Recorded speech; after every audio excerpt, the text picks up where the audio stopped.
So you want to learn how to save precious time and enjoy doing things you love rather than endless tasks and chores? I've got you. How do I manage to work full-time as a physician, mother 2 little children, create content consistently, create ebooks, coach clients one-on-one, maintain a healthy marriage, and make time for health and all things wellness for myself? I'm about to teach you just that. But before I start, I need you to keep this in mind. My current reality is a result of years of trial and error, years of discipline, of commitment, years even prior to having children. None of this happened by accident. It has only happened thanks to years of intentional progress and effort. And I want you to be able to do just the same. I did med school back in 2012, but the skills I've learned over time, specifically after having my first child, who's now 3 years old, have helped me build a life where time is basically sacred. Now I'm ready to share some of these best tips with you so that you can protect your time and make the best use out of it. Now, the first thing I want to share is a tip that I tend to follow every single week, and it's planning out your week. This happens on Sundays. That's right. Come Sunday afternoon, I'm looking forward to the week ahead. I plan out my schedule. That means meetings, appointments,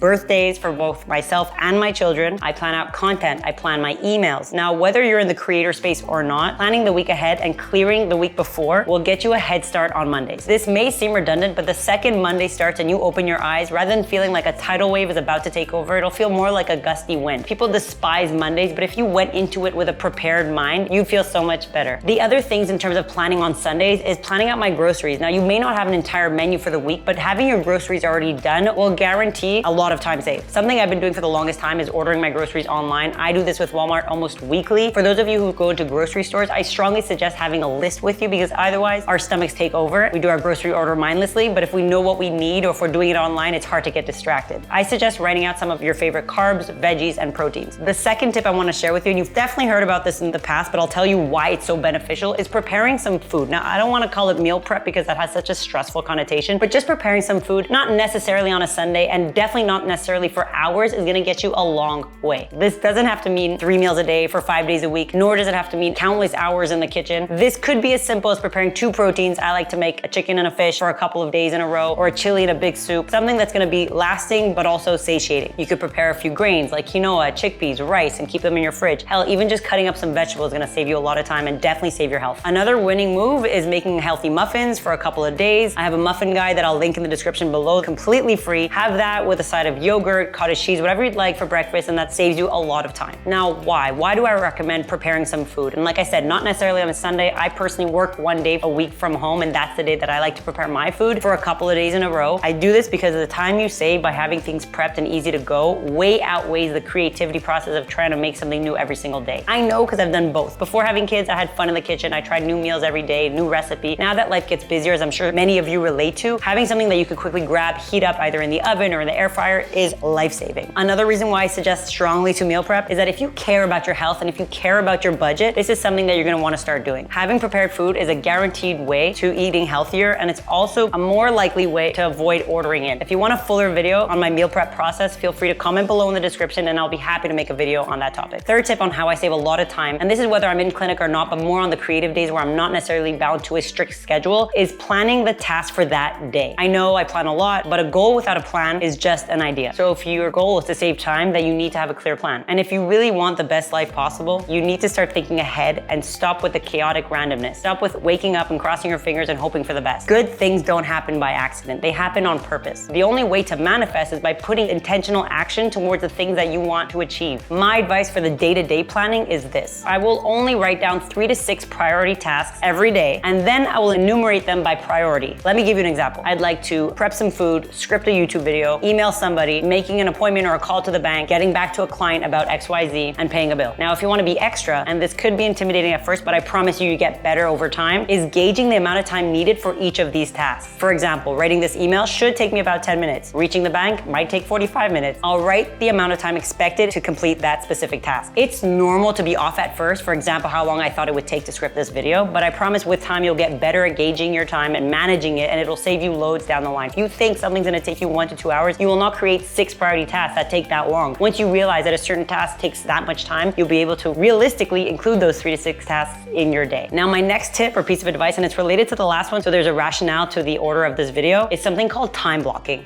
Ta-da! I started time blocking back in 2019, deep in the pandemic, and I started posting on social media regularly, and I realized I was wasting a lot of time scrolling, clicking, checking, replying, rather than actually focusing my time. So I bought this little thing called a time cube, and it's basically changed my life ever since. The trick, however, while you're committing a certain amount of time to that task at hand, because this time block basically selects how much time you want to spend and starts a timer when you put it down, is to remove distractions. What distractions, you ask?